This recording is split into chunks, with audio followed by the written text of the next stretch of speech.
is up, everybody? Welcome back to my channel. Now this video is going to be the full spoiler recap of Reckless by Lauren Roberts. If you're coming from my Powerless video, this video is definitely a long time coming, and I feel like I'm a little bit late to the game, but still, like, I'm just kind of doing it for me. Honestly, going back and reading like every chapter, skimming over what happened, and then going to different articles and different videos, just kind of getting a full picture again of like what Reckless had in the book and everything really helped me jog my memory, I guess, and was just fun in general. And so I will try to keep this short and sweet, but there's so much that we have to go through, so I'm guessing this will be around 15-20 minutes, because last time I thought it was gonna be 5 minutes.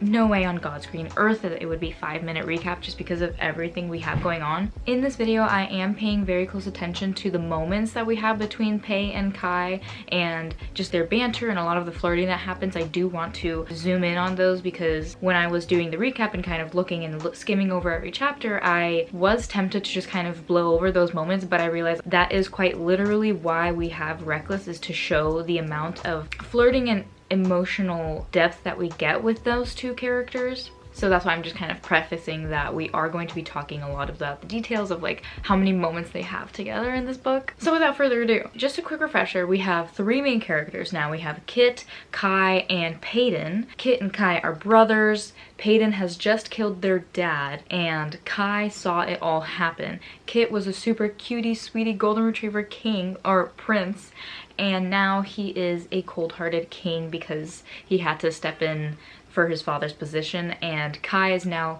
that king's enforcer. Kai's first mission is to find Peyton and bring her back, dead or alive. In book 1, we have this like famous quote where she's basically on the run, and Kai tells Peyton, "Run, Peyton, because when I catch you, I will not miss, I will not falter, I will not make the mistake of feeling for you." So he's basically telling her, girl, run away, because next time I see you, I will kill you and I will bring you back here. So now that we have the quick little recap of Powerless and the end of it and how we all ended, we are diving straight into chapter 1, which is Kai's perspective. And again, I do have my notes here, so if I'm looking down, that is why. And I have the book to refer to quotes and everything. So chapter 1 is Kai's perspective, and he wakes up before dawn. It's still dark outside, and he heads down to the castle or palace kitchens to find Gale. We are introduced to Gale, who is the head chef in the palace, and they introduce her as this mother figure that he grew up with, because the queen, when she couldn't be a mother, Gale was, and so they grew up, you know, next to her, eating the food that she would cook and everything like that. And Kit is still going through it, so he is in their dad's office, hasn't come out in like 2 weeks or so, and Kai comes down and he smells sticky buns baking. So he walks into the kitchen, and Gale is standing there, and they have a little brief conversation about whose birthday it would have been, and how Kai wakes up earlier and earlier every morning, and how Kit has forgotten this year, and she hands him a sticky bun. Now Kai takes the sticky bun, and he takes a match because he couldn't find candles, and he takes a match and goes out to the willow tree, where he's reminded of the ball scene in Powerless and how different times are already. He goes underneath that willow tree, talks to somebody that is actually buried underneath it, and says, "Happy birthday, A. I couldn't find a candle, so I'm using a match." So now we go to Pei. She's on the run, and she decides to go back to her childhood home just to investigate and see like where everything went wrong and if there's anything else that she can find. She does end up poking around and finding her dad's old journal, so she keeps that in there, but then she hears people coming, and she like hides in a chimney, because your girl loves chimneys, and hears Kai's voice. And he doesn't necessarily know that Peyton is there. He thinks that she's already gone, but he's talking to himself, and he's kind of delusional, and he finds a dagger in the wall, and he kind of talks to himself, but also like to Peyton, not knowing that she's in the house, and he says, "I imagine you thought of my face when you threw this." Just before he leaves, he says, "I'm glad." We're pulling up quotes here. He says, "It's a good thing you're not here," he says softly, a tone I've never thought I'd hear from him again, "because I still haven't found my courage." So he doesn't want to kill her, obviously. And as he's walking out, the house bursts into flames with Pei in the chimney. So Kai is just watching the house burst into flames. He's watching it burn down, and then he thinks that he sees a sliver of silver, but blinks again and it's gone. And then his guard, or Imperials that he has with him, also see it, and they're like, "Kai, we see somebody," and he tells them to go after her. So she's going, she ends up killing one of the Imperials, and Kai finds him in an alleyway and can't help but bury him for her, because he knows how prominent burying people for her is, and she hates to leave dead bodies. Even if they did her wrong, she would prefer to bury them, because she feels that it's not right for somebody not to get a restful afterlife. So she's still running. She makes it to the desert that we call the Scorches. Now, because of all this, Kai actually ends up going back to the palace to chat to Kit, and they have a little conversation. There's a lot of tension because Kai can't help but snap at Kit for being this king now, this super cold-hearted man that he could have sworn his dad would have loved him to be. And Kit sends Kai back to Paedon. He tells her, please go find her, but they both doubt that he will actually bring her back. And they actually end up addressing slightly that they both have feelings for Pei, and they both say that it died when she killed their dad, but obviously just lies. And Kit asked for Kai to bring Pei back alive. So Pei is now in the Scorches for a couple days, and the least I can say is she is going through it. Kai and his Imperials are also in the Scorches now, and they are half a day away from the city of Dor. In this next chapter, Kai actually ends up having a nightmare about her and about having blood all over his hands and the grief that he would feel to kill her because he can't fathom killing her and having her blood all over him. And he's just having a really hard time grieving because he feels like he's thinking about her more than his dad, and he doesn't understand why, and he doesn't understand his feelings towards his dad. He asks himself if he even cares that his dad is dead because of all these feelings and thoughts of Pei. Now we get to Pei, and she is absolutely delirious. She can't speak anymore, just how dry her voice is and everything. She is just barely walking, and she sees a city skyline in the distance in the horizon, and she doesn't know if it's Dor or Tando. And then she sees a figure walking up to her and passes out. And she kind of doesn't care that she passes out because it's the best sleep that she's gotten in a long time. Now she wakes up to somebody carrying her. She thinks it's Kai. She thinks he's found her, but she actually sees that it's a guard, and she tries to get away from him, and she almost kills him, and he's like, hey, I'm innocent. I'm just trying to take you back to my post, and I'm just trying to help you. And then he fesses up that he actually knows who she is and who everyone is after, so she ends up killing him too out of self-defense. And of course she is again guilty because she feels like she wants to give him a proper burial, and she wants to at least bury him even though he tried to kill her, and she just does not have time nor energy, and so she keeps running. And then Kai ends up finding that guard, so we now know that he's not that far behind Paedon. They actually end up taking the guard with them, and they keep walking to the city of Dor. And he ends up asking around if anyone's seen Paedon or not, and everyone doesn't know who or where she is. So now back to Paedon's point of view, and she has been surviving off of stolen food from the merchants and everything, but she's also making a little bit of money from an underground boxing ring, and she goes by a new name, Shadow. So in the first book, there is a family that Kai let go instead of murder, and he basically just told them, go to the Scorches and I never want to see you again. And so while he's looking for Paedon in this city, someone tries to steal off of him. It ends up being the girl that he let go. So they have a little chat, and he asks if she knows where Paedon is, and she says no, but I'm on my way to go to an underground boxing match. Do you want to come and join? It's pretty fun. So he goes, of course I will. Might as well ask some people around there if she's there or not. So when Pei is fighting, she does have a scarf to cover her hair and her face because she knows that everyone will recognize the silver, and she knows that she is up for grabs for bounty. And like I said previously, she goes by the name Shadow, so nobody really knows who she is. She ends up having a gnarly fight with somebody and ends up winning, but it's like a really close call. And the guy that hired her to begin with, his name is Raphael, and he says, hey, I would like to put you on at least once a night for fighting. This is getting a lot of winnings. It's getting you a lot of money, getting me a lot of publicity.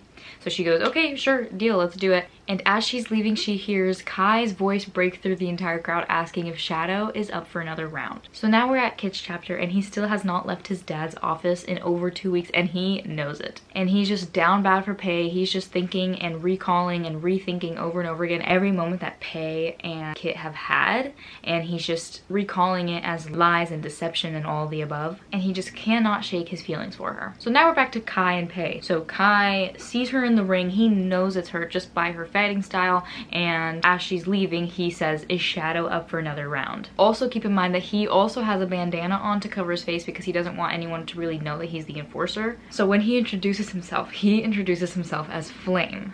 And here we have a very famous quote from Kai. If she is Shadow, then I'm Flame. This girl is the very thing I can't seem to escape. Can't seem to go anywhere without the remnants of her following. Where I am, she is. Whether it's in the flesh or in the fragments of my mind. And where there is Flame, there's always Shadow. She is my inevitable. Lauren just knows how to make those quotes. So Raphael lets Pei take a 5-minute breather before they get into the ring together, and Kai is convinced that she will bolt. So she runs out of there. He loses her for a minute. Then he finally finds her again. They end up like almost fighting, and Pei strikes up a deal. She goes, we fight and I win. If I win, you let me go. And if you win, I'll go quietly back to Ilia. Then they end up arguing and having like a really intense fight. Blades up to the throat. They're fighting, they're rolling around everywhere, and they get so close to each other when they're fighting that they have a moment and kiss. They snap back into reality, and he goes, we have a deal.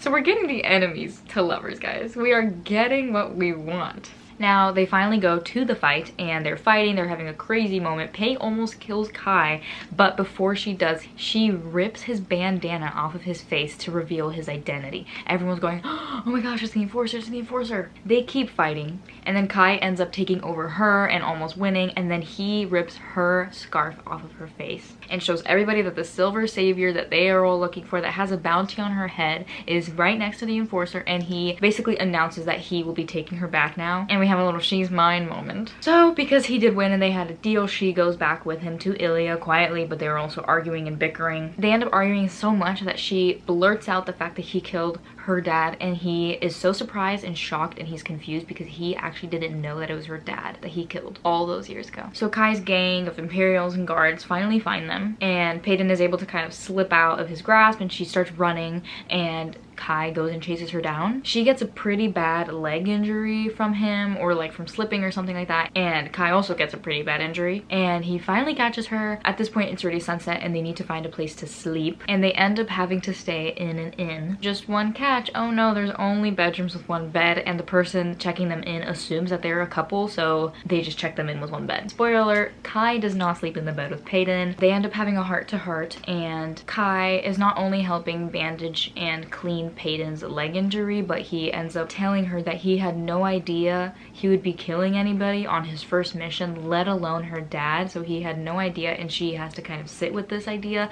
and this thought process that he had no idea. So Kit is home. He's trying to subtly convince all of the maids and everybody in the staff in the castle that he's like not crazy, because he hears the gossip and he knows what's going on in the gossip. But he ends up having a meeting with their cousin Andy, and she kind of helps him get out of the rut, and she's just kind of there to show her support for him. And then Gale comes in and tells Kit that Jack, their little brother that was mentioned all over the first book, misses Kit. And as Andy is leaving, she asks Kit to help her fix a window that he broke because he was in a rage fit, and he says, I look at her then, let her look at me. It's only when she's examined every crack in my calm facade that I say I'm afraid it's beyond repair. So he is just unbelievably heartbroken. He's in the depths of despair, honestly. So back to Paden's point of view. They get out of the inn and they're starting to travel through the desert again, and they actually end up having a more intimate conversation about the entire kingdom of Ilia and history about the plague and how it actually happened. And when they stop for the night, they end up sleeping next to each other because it gets really cold in the desert. And as they're kind of going to sleep, Paden asks, what is he like? I say softly, my king. Kai replies, he's like you left him. His voice is dull. A shell of a man stepping into the shoes of a king. I sigh looking up at the stars above, then I'm good as dead. Again, a shell of a man, like, in the shoes of a king. I can't. Now, a few hours later into the night, they get ambushed in their little camp that they've made, but it's by Lenny, the ex-guard, but he's part of the resistance in the first book, Lena, and Finn. They take Kai hostage and they travel back to Dor. And there they go to a refuge that actually all of the members of the resistance have been confiding in, and is actually completely held together by Lenny's mom. And at the camp, they procreate with elites and ordinaries, and they create what we call mixes now. And the resistance basically have a plan to bargain Kai to Kit for Paden's freedom.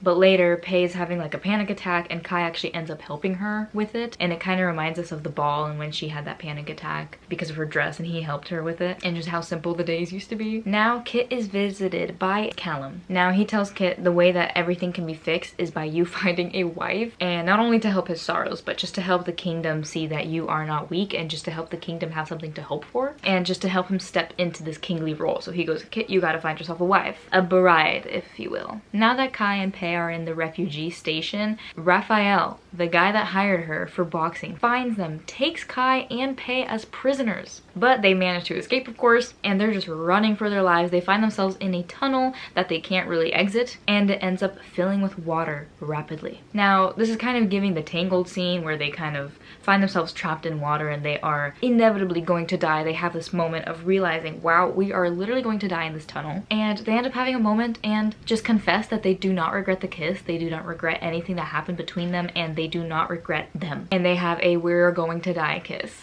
Now that they're prepared to die, of course, Paedon sees a light at the end of the tunnel, a little sliver of light in the ceiling, and she manages to get out with Kai's help. He basically drowns from helping her, and despite not knowing how to swim, Paedon dives back in there to save him. And they finally both get out, and they have a we almost died moment, and they end up having a conversation, and they ask each other, what's your preferred way to die? And Paedon says she prefers to be stabbed through the chest to feel the connection between her and her lost loved ones one last time. And Kai kind of gets in close to her, and they end up having a moment, and as they're about to kiss, Kai actually takes that opportunity to slide a chain ankle thing onto her ankle and trap her to him with a really long chain in between them. Obviously she feels betrayed because she feels like she just got deceived by him again, and he's having a self-dialogue moment where he's like, my life is not my own. I'm the enforcer. My job is still to take her to Ilia, and that is why he cannot afford to love her. So, you know, they're walking and they have to break into an inn this time because they don't have money on them and nobody will probably take them.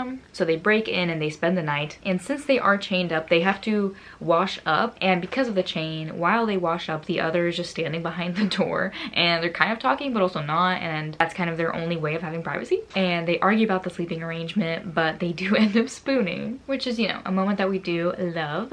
And because the Scorches are just so dangerous and so incredibly annoying to go through every time, they make a new plan to go through the Sanctuary of Souls, aka SOS. It is known to be bandit infested and like really dangerous, but it's better than going into like literally the hot sun, blazing sun all day. So Kit is worried that Kai has not returned home because it's been over 2 weeks already and he's just still not home, he's still not there. Kit can't help but wonder if Kai and Pei have run off together and decided to choose each other instead. And he is convinced that Kai does not have respect for him or for his position as king, and he writes a letter to Pei and writes a letter to Kai. Kit has been writing Pei letters because he mentioned in one of his previous chapters that he cannot stop thinking about her, and when it gets too much for his mind, he just writes a letter to her. So Paedon and Kai get caught in the inn that they're not supposed to be in, and they get chased out, they're running out, and they find themselves in a gambling pub to kind of blend in, and they have to fake pretending to be a couple because they're in such close proximity that there's kind of no other way to blend in. So they fool the people that have been chasing them,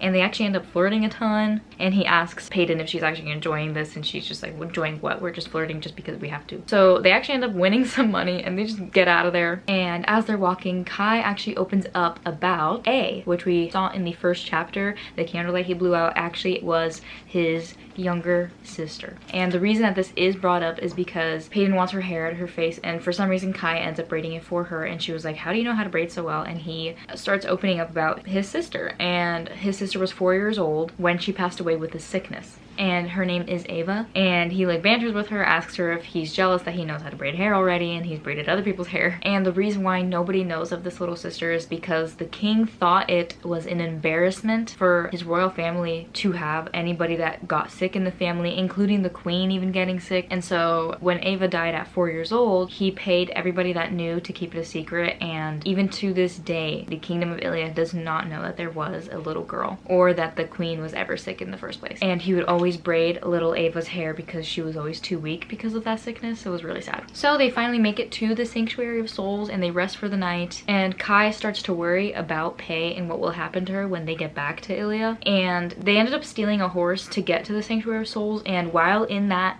endeavor, Kai actually ended up hurting his leg, and Paedon now helps him wash up and kind of clean up and helps bandage it up. Now we're back to Kit. He's still trying to convince everyone that he's not crazy, and he ends up having a little conversation with with Gale, and Gale sympathizes with him and just kind of, you know, sees him for where he's at. Kit actually ends up opening up to Gale that he's worried about Kai and Paedon, and she tells Kit that Kai is a good man and he will bring her back, but Kit isn't exactly convinced. Now Paedon and Kai do have a bonding moment, and they find a pool in the Sanctuary of Souls, and while they're there, they go for a swim. Now in the pool, they actually end up having a moment and they kiss again, and they end up confessing and addressing the fact that they cannot hide the fact that they have feelings for each other anymore, and they have a whole confession. After that, they get out of the pool and she reads her dad's journal that she's brought with her this entire time to Kai. So in the journal, we are told that the king actually knows that the ordinaries are not toxic or they're not deadly at all to be around. He just simply did not want the elites to procreate with the ordinaries so that their kingdom could stay the top elite. And the king actually paid off people that knew about this secret to keep quiet, or else now Kai feels even more guilty that his dad has made him kill all these people that are literally innocent. And in the journal, that's when Paedon's dad actually says that he wants to start a rebellion group called the Resistance, so they have a little glimpse into what his life was like. They keep reading on, and in that journal, Paedon's dad tells the story of how he met Paedon's mom, Alice, and she was an elite and he was an ordinary. When Alice got pregnant and she finally gave birth, the baby died and the mom died. So Alice and their baby died. And we come to find out that Paedon was actually adopted because she was left at his doorstep randomly on some random day, and he adopted her and took her in. And so Paedon has this moment of grief, anger, confusion, and she starts crying, obviously. And Kai just kind of helps soothe her. He says, just because you don't share the same blood, it doesn't mean he wasn't your father. He raised you as his own, and he chose to love you. He also says, you cannot be nothing when you are everything to someone else. So he's just reassuring her that it was still a real relationship and he can still be considered her real father just because of the relationship and the love that he chose for her. Now that they have officially acknowledged their feelings for each other and whatnot in the pool, and now that they've opened up to each other, we have some more quotes. And they're kind of just talking about how difficult this mission is because of their chemistry and because of their love for each other, or because of what's between them. And he says, because this is already more difficult than it should be. He says, you're not just a mission to me, you're not just another enemy for me to find, you're something even more terrifying. And she says, and what is that? And he goes, a need. And she says, I thought you had found your courage. He says, maybe I'm fine with being a fool so long as it's for you. And as she's backing up, a twig snaps and there are bandits. So they're running away from these bandits, and an arrow ends up hitting Kai, I think right in the leg. And Paedon wraps it up for him, kind of helps him out. And she has a moment where she feels really guilty for all the people that she has killed because she killed all of those bandits and all the people that came after them, and she just can't help but feeling the blood on her hands. As she's bandaging him up, she tries to distract him and tells him to tell her something. He asks, the truth then? She goes, the truth always. A long pause, and he says, sometimes I'm envious that you were the one that killed my father. He says, I've spent my whole life fantasizing of doing what you did. I'm not proud of it, but every time he would cut me, scream at me, or force me to face a fear over and over again, I fought the urge to hurt him back. And plagues know I could have. It's consumed my every thought. So they move on with the conversation, and she sees that her hair and her braid is actually also doused in blood and stained from like the mids to the ends, and she gets so riled up she almost gets a panic attack and just asks Kai to cut all her hair off. And he's like, what, why? And she goes, because I do not want this blood staining my life and staining my hair. So he ends up cutting her hair for her, guys. She says, I move my head feeling light without the heavy curtain of hair cascading down my back. The freshly cut ends barely brush my shoulders, tickling my skin. It's so cute. And they just have a really deep, intimate moment together, and she's crying and he's just kind of like brushing her tears away, and she's expressing the fact that like this is the most intimate she's felt. And she goes, no, I don't want you to see me like this. I don't want you to wipe my tears away. And he says, okay, then I won't. And he takes her hand for her, kisses the pad of her thumb, and wipes her own tears away with her hand that he just gives. The action is so small yet so significant. And he used to do that with his little sister, so she sees the significance and the beauty in that little gesture. She breaks down even more. And he asks her if she's feeling better, and she says, for the first time in a while, I feel like that's a possibility. If you're curious, these are pages 325 through 327. So Kit is visited by Jax, and Jax kind of tells him like, hey, mom is not really doing good, but I've missed you, we've all missed you. And so Kit actually goes to their mom's room and sees her in bed laying, and she's just she's just not looking good. And she says, like, I didn't even expect you to ever really visit me, and I couldn't even blame you for that. She says, I can't blame you. I never made much of an effort to have a relationship with you, and I'm sorry for that. And she kind of gives a story about his dad to him and says that she didn't actually want to marry him when she first met him, but now that he's gone, she can't help but want to die as well because she cannot fathom living in a world that he's not there. And Kit says, I know the feeling. And so Kit's dad actually ended up leaving him letters just in case anything did happen for him. So he's given these letters to him by his mom. That's where that scene kind of ends, with him leaving with the letters. Now here we have one of the most beloved scenes in this book, which is called the poppy field scene. Sorry guys, I had to change the battery so the angle might be a little different now. So they're walking and they're still talking and everything, and they're kind of chatting back and forth about her dad and why she never even thought to question that. And Kai says, when a father loves you, you don't feel the need to go looking for another one. That one hit. It was beautiful. As they're walking, Kai goes, have you ever been to the field? And she goes, what field? And he says, okay, you'll see when we get there. Her mouth hangs open and they are in front of a poppy field. And there are flowers just everywhere, everywhere, everywhere. So they run through it. She feels free. She's putting her arms out. She's running, and he asks her to dance with him. And she says, how long? He says, however long you want, darling. He tucks like her hair behind her ear and he asks her if she regrets it cutting her hair, and she says no, and he goes, okay, good, because I've always had a thing for short hair. Which again, another Flynn Rider moment. And page 342, guys, this is where we got it. So he starts telling her everything that he loves about her, and she's like, what's next? A ballad in my name. And he says, are poets not just fools with fancy words? He goes, I think I qualify, darling. So as they're kind of relaxing and laying in the poppy field together, like her shirt kind of slides down around her shoulder area where her brand of O is made by his dad. And he's like, what is that? And she's like, no, I don't want to show you, like, that's nothing, that's nothing, that's nothing. And he's like, what is that? And so she ends up showing him, and he's like, who did that to you? And she's like, your dad branded me with an O because I'm ordinary. He reassures her that she's not just an ordinary, that she is amazing and extraordinary. And he says that for her to think that she's ordinary is him winning even in death. And he says that scar is a testament of your strength, a testament of who you are, not what. So it's the last day that they're walking to Ilia. On page 352, they're having a conversation, and Kai says, I had no choice in the matter. Do you think I could have stopped it if I tried? And she says, stop what? Chapter 46, I have annotated this over and over again. 353, stop myself from falling in love with you. So she goes, no, no, no, don't say that. I asked you not to make this harder than it has to be. And he says, and I told you that it already is. He says, damn it, the minute you threw a dagger at my head, I knew I was done for. There was no longer a before you, only what I wanted with you. And basically here he's telling her to run away and just to go to Isrem. I'm not quite sure, I don't really remember why, but he tells her to run for it, and she says, no, I would not run away without you because I love you too. And he says, Pei, you will break me. And she ends up saying that, I forgive you, Kai. I think I might have a while ago because I can forgive you for what you didn't even know that you were doing, considering that he killed her dad. And then he says, call us even, call me crazy, I don't care. Just call me yours.